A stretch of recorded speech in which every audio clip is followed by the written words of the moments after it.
Yeah. Terrifying, yes, but effective. When it came to punishments, we got spanked.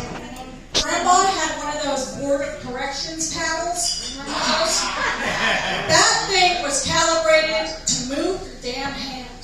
And you moved your damn hand because your butt was getting busted. And if your fingers wanted in on that, that was your fault. Mom, on the other hand, had the patience of a saint and was a ninja with a wooden spoon. She wouldn't spank us right away. She'd wait and wait till we were getting out of the shower. Had one hand on the shower curtain, one leg coming up over the tub, soaking wet, off balance, and had nowhere to run.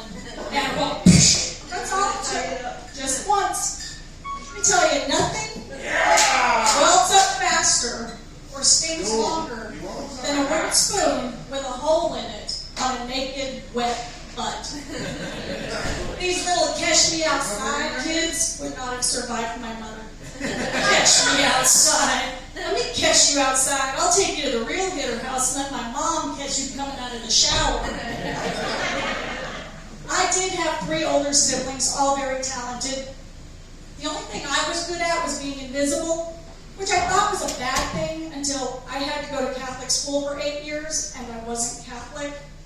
Turns out being invisible means you don't have to participate in all the extracurricular activities. And knowing all the fun facts we know now, I'd say it was more of a blessing. In high school, I was no longer invisible. And I knew this because I had to wear glasses and braces. Not an attractive look. But I had a boyfriend, and he pulled out a picture of this cute blonde and ever so sweetly said, "See, I can have someone beautiful, but I love you." This happened. So after a failed marriage at 19, I had no self-esteem. I had no identity of my own. But what I did have was an outgrown Catholic schoolgirl's uniform. So I did what apparently I was supposed to do in the first place. I became a showgirl, which is fancy for stripper with an act. And it wasn't daddy issues. I mean, he wasn't around a lot, but I put 2 and 2 together. Mom was immigration, dad was from Juarez. I'm pretty sure he was just trying not to get deported. Besides, he would have never gone for the stripper thing, which turned out to be the best thing I ever did. I finally had an identity of my own. It was a fake identity, but it was mine, and she had confidence. Now, contrary to popular belief, we were not floozies splitting around in glitter and cotton candy perfume, although I'm pretty sure I started the cotton candy perfume thing. We were groupies, because this was during the 90s when bands like Motley Crue and Skid Row were popular. If you didn't have long hair, were anorexic, and looked like you had hepatitis, we wouldn't give you a second look. That was husband number 2. We've grown up since then. Well, I have. She still likes younger, muscular men, so I got her one. Met him in prison through the Adopticon program. It's a little risky, but I'm not dumb. I did my research. I got the one that really didn't do it. Besides, 3rd time's a charm, right? Now, I was pretty excited because I knew I hadn't had sex in a while. And I was fairly confident he hadn't had sex in a while because you do know there's no such thing as non-consensual sex in prison. If you don't consent, they just beat the crap out of you until you do. I only ever seen him with one black eye. Black eye, not black guy.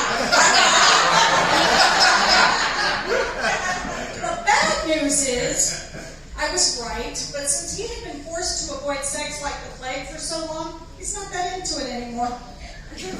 The good news is that's okay. I'm not that good at it anymore. Not as limber as I used to be. Everything's drying up. And I choke on anything that hits that one spot. Yeah, I didn't choose to get old. But like it or not, here I am. I am on that downhill slide. And it's not a fun slide. Sometimes it's a water slide, which sounds fun in theory.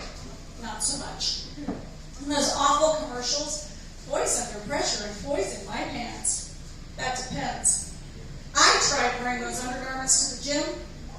Adult butts in diapers and spandex are not discreet. I went to myself in all those mirrors. My butt looked like a cardboard box someone had left out in the rain. It was horrifying. And it was depressing because I wasn't wearing the damn thing anymore. But all the diet and exercise in the world doesn't stop the process. It doesn't fix certain things that just come with age. Like when your eyesight starts to go. Let it. That is Mother Nature's nurturing way of letting you know you've seen enough. The problem is other people can still see. So get all the surgeries and spare parts and nips and tucks as soon as you can, because Father Time is a sneaky, sadistic SOB who shows no mercy, knows no safe words, and will ultimately sag you, tag you, bag you, and 50 Shades of Grey your ass. Like that. Anyone who could be dancing on a stage? These guys in pervert row throwing money at you? You take a sexy spin. Boom! Your vertigo kicks in. Now you're standing in a puddle, hanging on for dear life, with one boob stuck in your armpit while the other one bounces off the pole and slaps you upside your head. When your boobs can beat the crap out of you, I think at that point boob jobs should be considered medical necessities, and that like a certain little blue pill be covered under Medicare. Other shit sags you don't even think of. Knees sag. Mine look like, well, they look like they need to be circumcised. That's what they look like. Anybody else with uncircumcised dick knees? Great. A friend of mine had a man lift. Have you heard of this? It's a scrotal reduction because he had old man balls. Oh yeah, men sag too, by the way. So I'm like, Jerry, that thing is going to quit on you anyways. You might as well have fun with what you got. You could let people play with them like click clacks. Remember those? Yeah, those were fun. Or strap a paddle to it and have your own little paddle ball set. Right? He didn't think that was funny at all. But the first time he sat on the toilet and those bad boys went bungee diving, he jumped up so fast they shot back up, wrapped themselves around him, and hung on for dear life. Scared the shit out of all four of them. Well, some women have a similar issue. I call them my squid lips. I just get sexier by the minute, don't I? There's a surgery for that too, and I was considering having that done, but I was in the tub relaxing, and I felt something moving down there. What? I look, and my squid lips are happily swimming along, enjoying the warm water, and that was cool. So I thought maybe I don't want that surgery, because what if I'm ever stranded on a deserted island or lost at sea? I could be my own rescue boat. I got the flotation devices, finally. All I have to do is figure out which direction to go, lay back, and release the crank. So now, I don't care if you guys make fun of them or find them unattractive.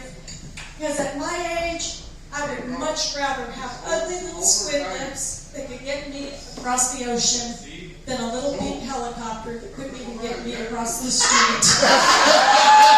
Thank you guys. Enjoy the rest of the show. It's been awesome. Thank you so much. And Jerry, thank you for letting me on the show. Yes, ma'am. Nice meeting you. Miss Corey Brooks, everybody give her a round of applause.